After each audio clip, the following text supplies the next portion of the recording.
Yo, right off the bat, I want to thank everyone's good luck messages prior to the Sorcerer Summit Season 2 Championship match and all the messages after. It was really nice to know that folks were really rooting for me and to hear about how my Geomancer deck inspired them to either make their own Geomancer list or brew something new. While I had a lot of fun playing in the championship match, I gotta admit, I did beat myself up later that night that the outcome of that match could have potentially been different if I had noticed my threshold counter was wrong. Regardless, congratulations to PK, the winner of the Season 2 Sorcerer Summit Championship. He played well enough to win and really made me have to think long and hard about a lot of my turns. In this video, I'm going to showcase the Geomancer list I had the most success with last season, briefly cover my other top cut opponents, and finally show highlights of the best of 3 championship matches that I recorded along with my thoughts.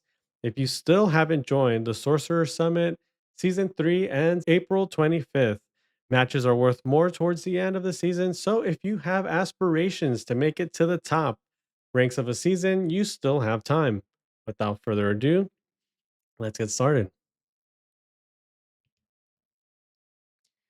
If you watch my deck tech for It Takes a Village, you know that I was running toolboxes and I had a small air splash in that list that was mainly just for collection purposes. The reason I went with the Fire Splash Geomancer was to address two weaknesses of the deck: lack of Death Door finishers and Cemetery Hate for Archimago. I knew I was going to be in the top cut, and I also knew that a few of the players on the leaderboard either mained Archimago or played it in the past. I immediately shifted the deck to a Fire Splash, played Silver Bullet instead, and had success even against non Archie players. Most of the list is still the same with some key differences. So it's still Crusade, the artifacts are basically still the same. Essentially, the biggest changes you have Red Main Hyena now. We have two in the main board as well as one in the collection. And Redbane Hyena, you banish up to 3 cards from Cemetery. So against Archimago, against the Death Speaker, against anyone trying to do some crazy reanimator strategies, Redbane Hyena has been awesome for that. In terms of demons, we have only one demon really. Well, three of them in Pudge Butcher. So if for whatever reason your opponent's not playing any of the really strong demons in the meta currently, your hyena has a potential of getting that +2 power if you do have your own punch butcher and your own cemetery. So it's not a completely dead card if you're against someone who isn't really doing cemetery stuff. But Redman Hyena has been great. Also, you can grab it with assorted animals. So between two Redman Hyenas in the main board, sorted animals and two silver bullets, you essentially have, kind of like a the 5 different ways, right, to get this kind of effect if you really need it. The other card that I added for the fire splash was Baylor of the Evil Eye. So this kind of addresses Earth's one of Earth's weaknesses of being able to close out a game. So Baylor of the Evil Eye, once on your turn, you can deal that 2 damage to one unit at each other location in a cardinal direction. So that 2 damage could either be lethal. Another thing that Baylor of the Evil Eye is great at is obviously, destroying a lot of little guys. So either tokens from your opponent's side, root spiders, coin nixies. One thing that I will like to say about Baylor is that the 2 damage at each other location in a cardinal direction, essentially, what that means is that if there's something on the underground location as well as one, so what I'm trying to say is, you know how we have a subsurface and we have like the surface of a site. So the 2 damage could be dealt at a unit that's in the subsurface and on the surface of that same site. Technically, because they're in different locations. So it's a little interesting. I've had one other person play it against me like that, and I had to read this sentence over and over because I always thought that you can only deal that 2 damage to one unit at each location. But if you look at the codex, location essentially refers to the region as well as the square. So a way to interpret this is that you could deal 2 damage to something in the subsurface and on the surface. at the same square because technically they're in different locations. So, yeah, Baylor of the Evil Eye continues to amaze. It's versatile in many ways, and it's a big body. So even if you're not getting the full 2 damage benefit, it's still 6 power, and it's really powerful, unique. The other fire splash cards that we added in the deck was Onslaught. Now this card has been, uh, I would say, an overachiever, a card that's overperformed in the list. Unfortunately for the championship match, I wasn't really able to get a good onslaught off, but in other games that I've played, onslaught, it's a 3 mana exceptional magic. This turn, allies gain +1 power, charge, and can't be immobilized, silenced, or disabled. So some of the really cool stuff that Onslaught is able to give to the deck is one charge, right? So Earth doesn't really have charge minions, but if you play Onslaught, suddenly you can Onslaught into Order of the White Wing or Onslaught into Root Spider. So Onslaught into Root Spider, you'll be able to give your Root Spider charge, so you can play it from hand and then immediately burrow it. Have it take a step underground to disable some key blockers. The So I already said Order of the White Wing Onslaught. If you're at 7 mana, Gargantula Onslaught, Paladins Onslaught. Essentially, you have your minions now have charge, which is really really critical and a good way to end a game. But the other things that this card also provides is can't be immobilized. So that means your Pudge Butcher, for example, that has immobile. If you play Onslaught, now you could attack. You could attack with it, reposition it, all that good stuff. So Onslaught in the combination with Pudge Butcher is really great. Um, Also can't be silenced. So if you have, for example, Sister Stephania uh, on board already, you could Sister Stephania is on the board. You could play Onslaught since your minions can't be silenced. Let's say that you play Order of the White Wing or you play Paladins of Bodzia and it's nearby the sister. Well, they since they're not silenced, they don't lose their ward. So for that turn, with the in combination with the onslaught, your minions get to retain all of their abilities. Same thing with, for example, Archangel Michael. If you onslaught, it won't be silenced by the sister, so it'll still be able to take the step from the Genesis and gain the ward. So um, immobilized, silence is good, and disabled. A lot of people are running Babbling Brooks and all these other kind of disabled type of cards. For example, Gargantula. If you're playing against someone who played Gargantula on one of your minions and then you onslaught, you are able to essentially use that minion for that turn now. So you can either attack back into their Gargantula that originally disabled your minion, or you can use that to kind of, a surprise attack. Um, to continue putting pressure. So Onslaught's been awesome. You have Onslaught with guards. You have Onslaught with all your tokens from all the villages in the deck. Onslaught's been an overperformer again. Sadly, did not get to really do a cool pop off turn with the Onslaught during the championship match to really showcase it. But over the course of all the games that I've played, Onslaught has been a real winner for me. Another card that's been a real winner for me and unfortunately didn't do as well in the championship match. Scorched Earth, choose any number of sites you control, destroy each of those sites and everything there. Because of Geomancer's ability to replace rubble, Scorched Earth is a card that really doesn't hurt you that much. Again, against Pathfinder, unfortunately, because you're creating rubbles, if you don't replace them immediately, the Pathfinder will be able to replace them. So sad times, right? Maybe it's just very matchup. Maybe just in the Pathfinder matchup, it's really rough. But outside of that, Scorch Earth has been an all-star in this deck. You're able to destroy everything there at that site. So it could either be minions if you're getting overrun. You can Scorch Earth if you're playing against a battle mage, for example, or a blade dancer, and they have a lot of artifacts on themselves.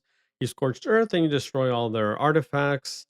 Uh, Everything there. So that includes auras as well. So if there's Atlantean Fate or if there's a Jihad or a Crusade or anything on your board and you want to get rid of it, Scorched Earth is another way to do that.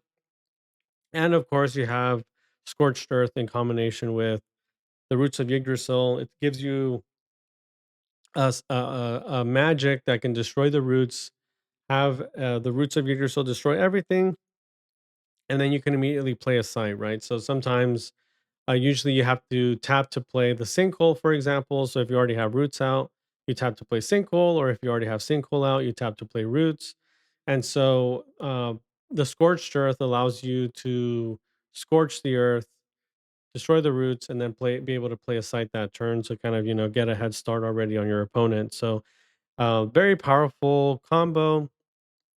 And even though it kind of wasn't super effective in my championship match, I wouldn't really cut Scorched Earth because as a one of, it's been great for me. And another card that's been great is Poison Nova. We all know Poison Nova is great, and it's a one fire threshold, so it's very easy to play in this list.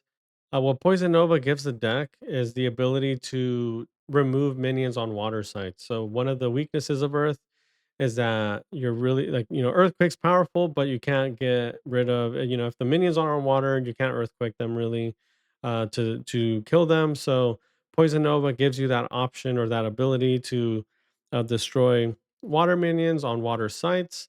It also is a perfect card to play, let's say after, like for example, a turn four paladins into a turn five Poison Nova has been really powerful uh, because you have even though you have a lot of minions right on the board between tokens and all your really strong sticky minions.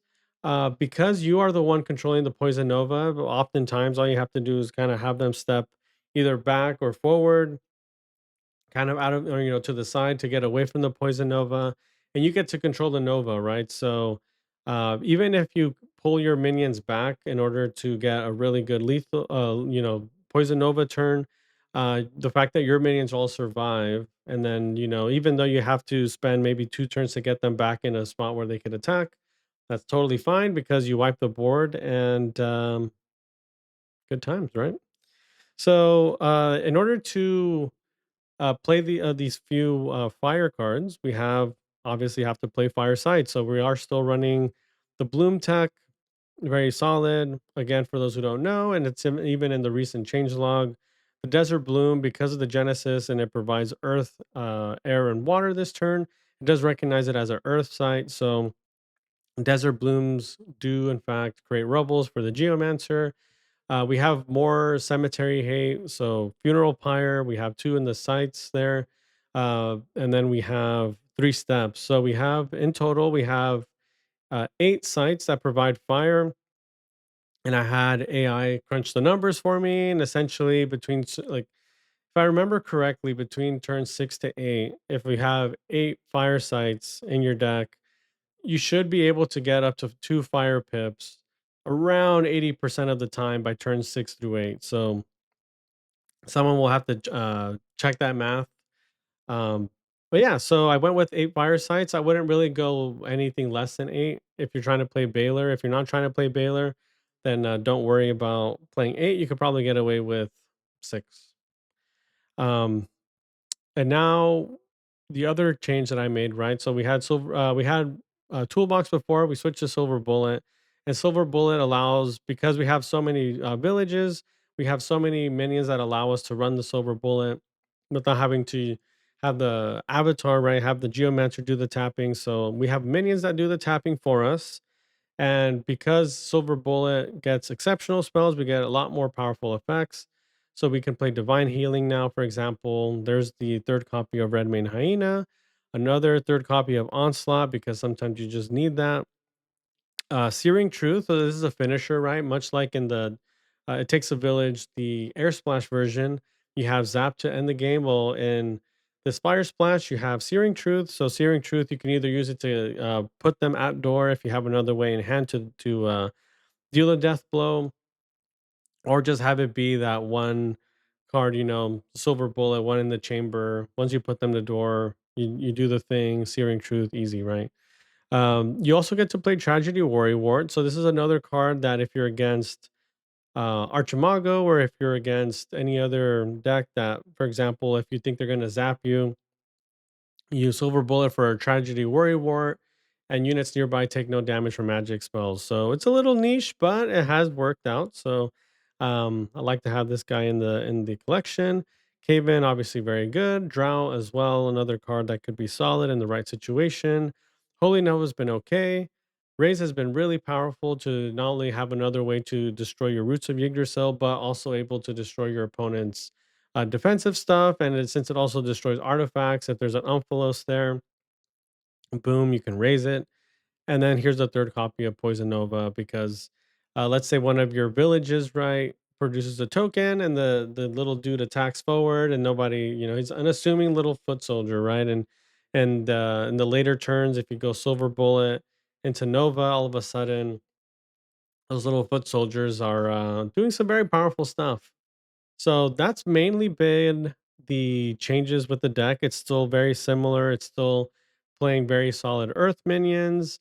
It's still wanting to do the same stuff with the land masses, the Gift of the Wolf, and to get to the Craterizes and the really powerful minions like King of the Realm and Return King. So deck is very similar to the Air Splash version, but the Fire Splash allows you to be a little more dynamic, have different ways to end the game that the other version couldn't do, and gives you more board wipes in terms of Poison Novas being able to destroy things that are on water sites.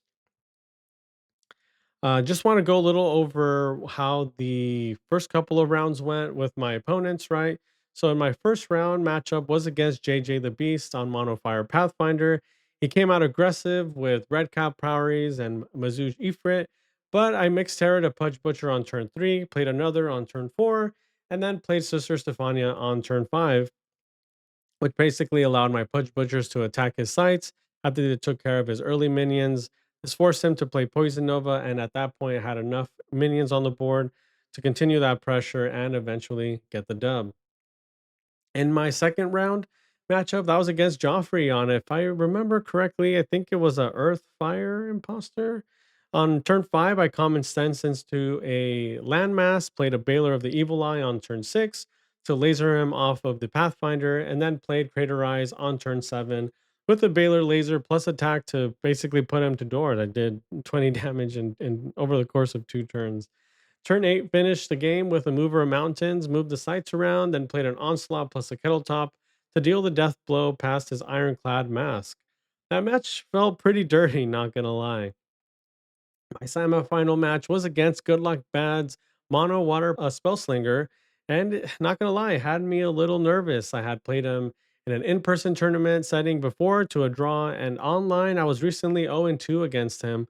I kept a Poison Nova in my opening hand because if you've played him before, the spell slinger has this really powerful turn where he's gonna pop a mix aqua or pop a four waters of paradise to have that strong blowout turn. So I had a poison nova in hand in the beginning, and in that match, not only did I drew another poison nova, but I also played two gargantulas and a craterize to put him to doors. So he didn't really have much left in the tank after the craterize, and effectively, that was a third type of board clear. So my minions eventually surrounded him for the win. And yeah, and that was my journey to the final match against PK on Mono Water Pathfinder. He was against Duckworthy on Mono Earth Archimago in his semifinal match, and I was torn against who I would rather face. While my deck has some anti Archie tech, that matchup in a best of three would be really tough. The matchup against Pathfinder, on the other hand, pretty much just as difficult, in that a lot of my tech does not really effectively stop Pathfinder, and Pathfinder has a way to replace rubble, either, either I create or he creates. So this ability to replace that rubble is ultimately will help PK win. Mono Water Pathfinder has pound for pound better minions, but usually you can manage the pain, because they have to cross over to your side of the board. They play them on their sites, and you kind of have you could set up your defensive, you could play a lot of minions there, but if in the case where an enemy site finds itself on your side of the board, well, suddenly these minions are much closer to your avatar since Geomancer is a little more stationary, right? And so not only are they closer, but they're also much more dangerous. In game one, for example, I got punished for not using my sinkhole when he flipped for a mirror realm. But more than that, he also flipped his own sinkhole after that and gained the ability to replace rubbles on my side of the board. Let's take a look at match one. For match one mulligans, usually I like to keep at least one village in the opening hand. So here I pitch one, keep the step for the fire threshold. And here I did choose to mulligan the earthquake, mainly because since it is game one, I want to look for something a little more aggressive since I am on the play. Landmass is great against Pathfinder to potentially block him off. And Paladins is just, a solid minion.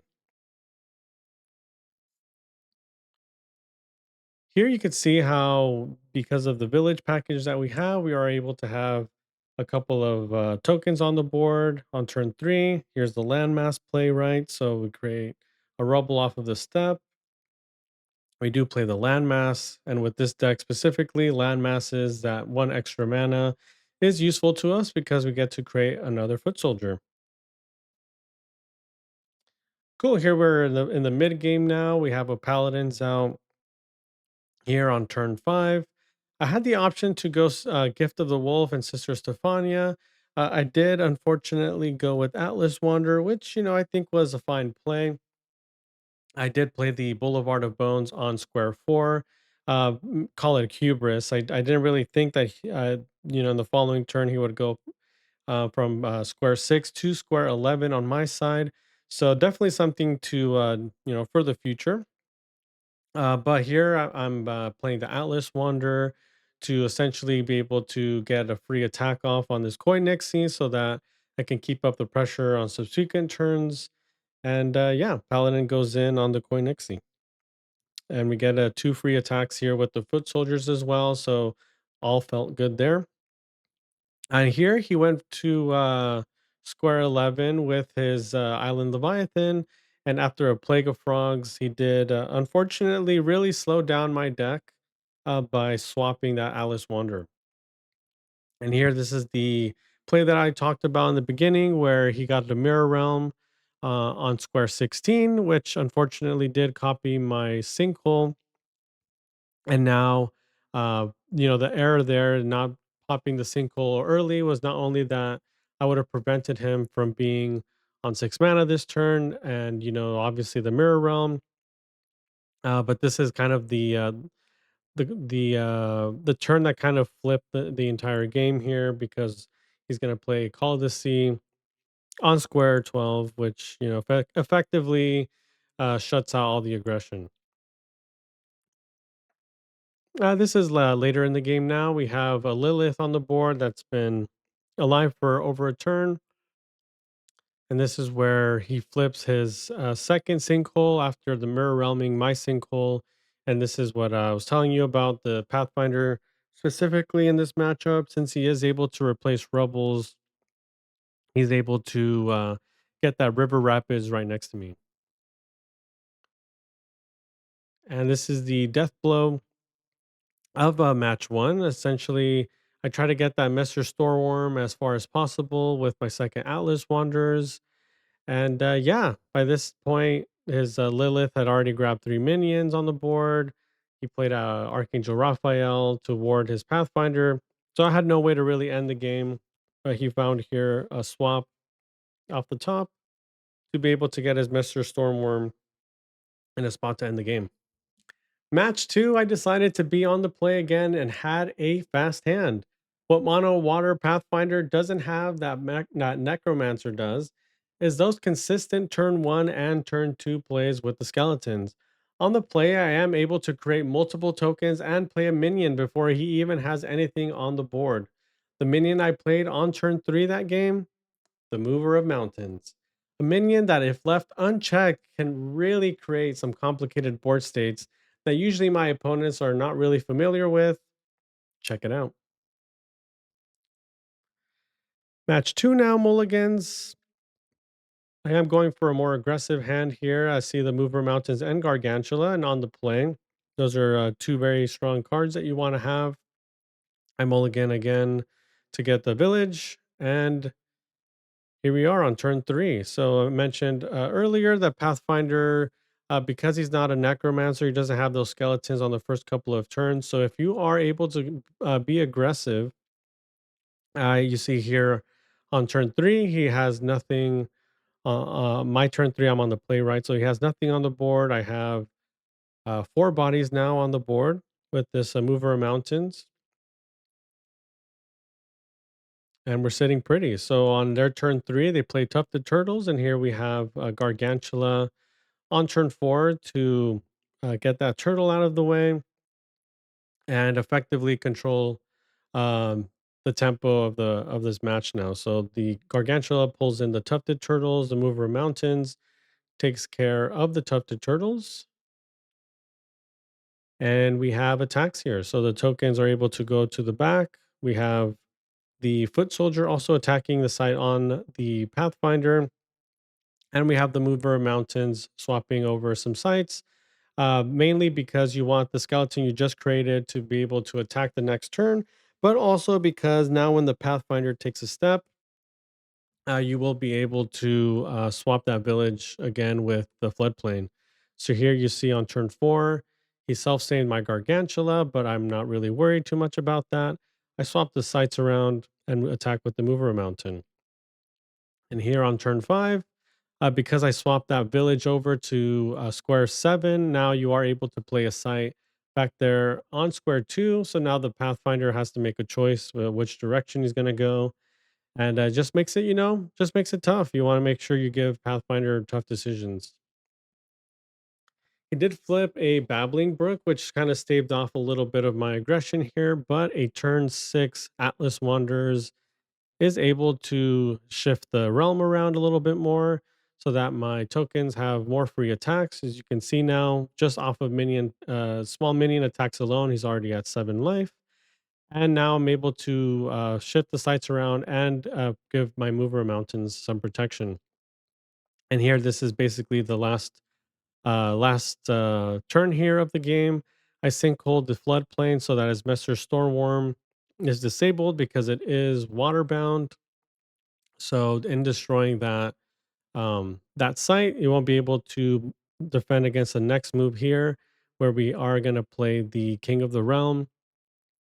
Not only are we going to steal the Order of the Sacred Oak here to be able to attack this enemy opposing Gargantula, but we're also going to be able to get him to door with a combination of those foot soldiers that have survived essentially from the since the beginning of the game. The foot soldier and the skeleton on square three have basically been alive since the beginning, and yeah, they put in a lot of work. I won that match in dominant fashion, but unfortunately, in match three, I was a victim of another Call of the Sea that wiped out my board. Much like in match one, while it wasn't the end of the world, a combination of two mixed aquas and me erroneously trusting the threshold tracker led to too much pressure for me to overcome. Here in match three, I unfortunately did have a Ring of Morgan, and I say unfortunately because I don't really like to have it in the opening hand. It's a card that I prefer to draw into, right? But I decided to keep the Ring of Morgan here because the Pathfinder, this is going to be their first time on the play, and I felt like they were going to have the tempo in this match. So here we have on turn five. They flip the on turn four. They flip their own sinkhole, and on turn five, they have a floodplain here. And unfortunately, they do play an Atlantean Fate here on turn five to essentially just turn off some of my thresholds in the back and also turn off my Roots of Yggdrasil. Uh, so yeah, the Atlantean Fate usually not very effective against my deck, but in this case, I did have two elite sites. Well, I one elite, one unique in the back. So yeah,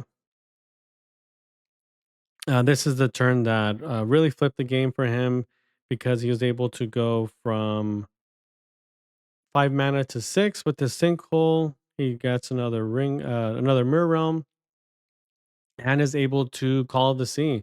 So here we had essentially the first early games. All we did was kind of stare at each other and play minions. And unfortunately, he did have another blowout turn with that call the sea, effectively just removing all of my defenders, and now is able to get in with all his minions.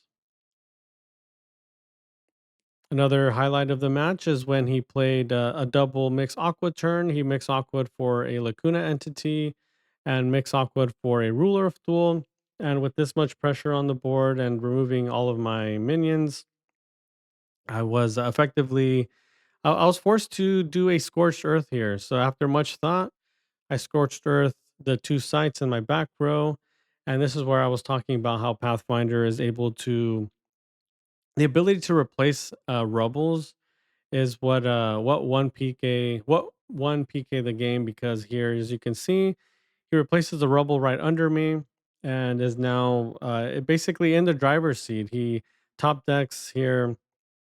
He gets a 4 attack, but his top deck, after only having one card in hand, is an Umphalos. So he's able to play the Umphalos right there in the back in my back row. And yeah, so here he's able. The next top deck is Archangel Raphael, and then his next top deck, unfortunately, off of the Umphalos is the Lord of Lies, effectively putting me to door. And then, yeah, the Umphalos also gets him the Koinixie to end the game as well. Here, I was forced to do the Scorched Earth, and you can see here how when I remove the Boulevard of Bones off the board, it show the tracker shows that I have two Earth Threshold while I have three, and this is effectively how the counter just kind of really messed me up, right? I thought that I was only at 2 earth threshold while I was actually at 3.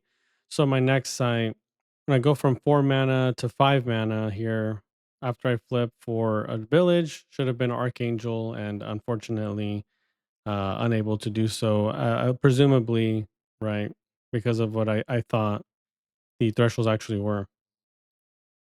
That pretty much concludes this video.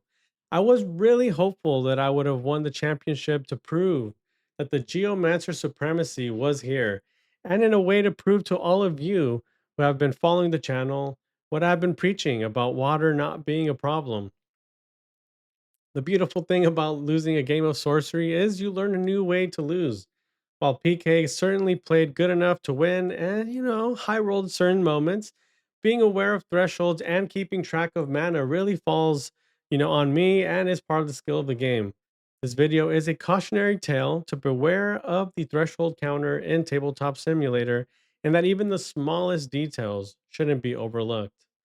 High level sorcery sometimes takes nerves of steel, playing to your outs, and a little luck on either side. I was happy to look back at Golden Eagle's stream later that night and hear the commentators' criticisms of certain plays that I made. I definitely feel like I came out a better player, which, is ultimately is important to me as we continue on our journey to the eventual avatar of the realm, where hopefully, some really cool prizing and high stakes action will be found. I am going to take a break from Geomancer for a bit as he licks his wounds, and in the meantime, I have been playing this really fun control style Persecutor for Season 3 that I'm hoping to make to the top cut. Stay tuned for that deck tech later this week.